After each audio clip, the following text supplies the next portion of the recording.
Yep, we finally met. In fact, I was hoping to have my inventory sheet to bring to Elaine. I grew up with them, but you know, we couldn't find them anywhere. Okay, that works. You jumped in. A nice Chardonnay. Enjoy. We're waiting on a few more people. Because do not try this at home.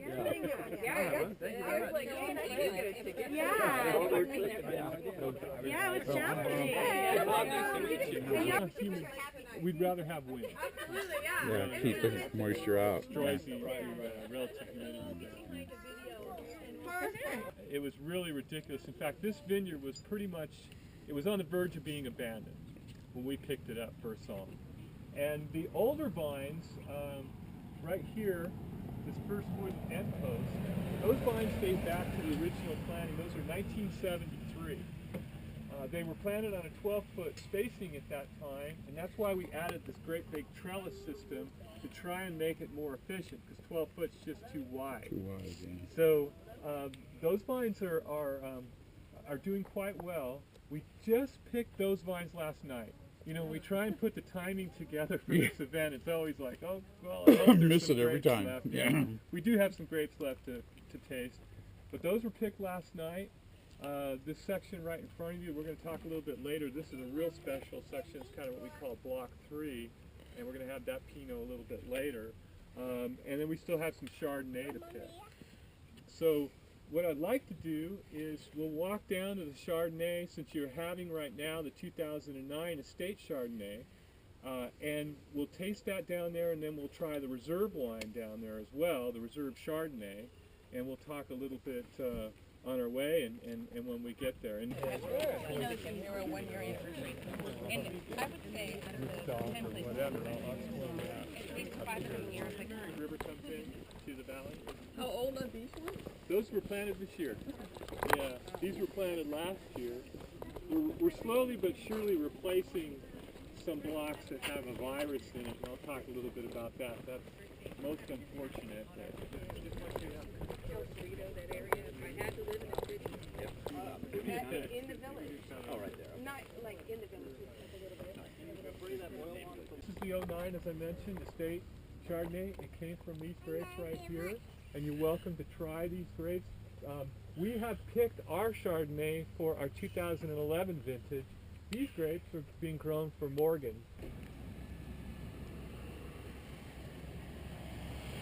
There's Burgundy, Oregon, you know, Sonoma Coast, Mendocino, Santa Rita Hills, and you know, some would say maybe what's the island? Tasmania, or it might be a great, yeah, off of Australia. And then this is the San Lucia Highlands. Okay, this appellation, we're in the northern end of the appellation. It goes down to the bottom of the hill and up the mountain. It's comprised of about 5,000 acres of grapes, and that's as big as it probably will ever get. Ripeness, and of course there's sugar ripeness, and we're looking for physiological ripeness. Once we get all of that stuff into the vine, or into the grape rather, we're minimalist winemakers. Most of what you're tasting is made out here, and I learned that a long time ago, that I could have more influence on the wine quality out here than you could ever have in the cellar. The cellar, it's all about extracting everything that's already in the grape. And so we don't inoculate with yeast, we don't inoculate with malolactic bacteria. We're using the natural strains that are out here in the vineyard, and they work quite well under most conditions. And we're putting it into oak. This is a barrel fermented Chardonnay, but we're not leaving it in there too long so that it doesn't get a lot of wood. You know, we're really trying to express the grape. So that's really stylistically where we're coming from. No, grapevines, the question was, do we have male or female grapevines? The answer is no. They're very interesting plants. They're asexual. So in the flower, they have both the male and female parts. So they fertilize themselves. They don't even need bees. And some of the clusters get overexposed. And so there's a lot of sorting that goes on to try and get to just the right fruit as I mentioned earlier, it's not a beauty contest. That gets pretty labor intensive. It gets very labor intensive. We're talking about growing costs in here of about $4,200 an acre just to get the vines off into the winery. So as opposed to our lower end vineyards where we're making a $12 bottle of wine for Diageo or Gallo, those are about $2,700. So there's a lot more labor in moving all these wires and adjusting the trellis system to get to where we want to go. But that's a $10, $12 bottle. And you still can't quite hit it. Put the seed in. This is an 82. I'm sorry, Steve. Is that an example of your problem? Yeah. Yeah, that's what I thought. Okay. This one would be the sweeter of the two. You're moving on to reds? I'm moving on to reds. Just a teeny bit sweet. You got it. Thank you. You got some Pinot Noir there? Yeah. My granddaughter says Pinot Noir. Pinot Noir? Yeah, I'd like Oh. give me a Pinot and I can... Do you want to go ahead with starting the Pinot? Which would you? It's like, okay, so $40 half bottle. And of course, the bird netting is fairly evident. We've got to protect against the pests. The bird situation has gotten worse and worse over time. And Pinot Noir is like the first one they hit because it's the first one that turns color. So it's the signal, and the birds head to the Pinot. Then James Sarvesi lives down in Santa Barbara. It's a wonderful self-portrait of but we're basically, the lower the humidity, the more we sweat, right? The more we should sweat. But the more moisture the vine uses in response to trying to stay cool.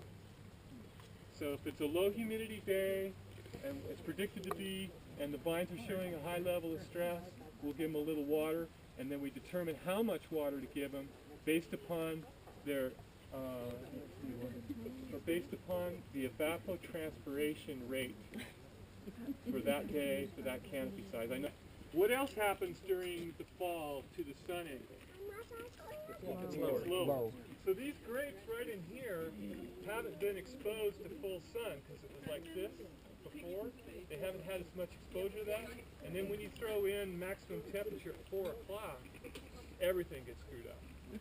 Anything over 36 degrees Fahrenheit, this berry gets over 36 degrees Fahrenheit, it starts to denature all that beautiful stuff that Mother Nature's putting in. We didn't plant this. And here's some serendipity. When I first got to this area, I farmed a vineyard that had a cover crop like this, and I came from Fresno where we dissed everything like crazy, and I thought, I guess we left that cover crop for erosion control. That's interesting. I'll just leave it. I don't want to go disc it out anyway. And then started learning more about what's happening here, and it's fascinating. Because again, for those who didn't hear me earlier, I say that terroir is everything we can't control. Even some of the decisions we make on rootstock, right? That's terroir. I feel bad. That's my notes.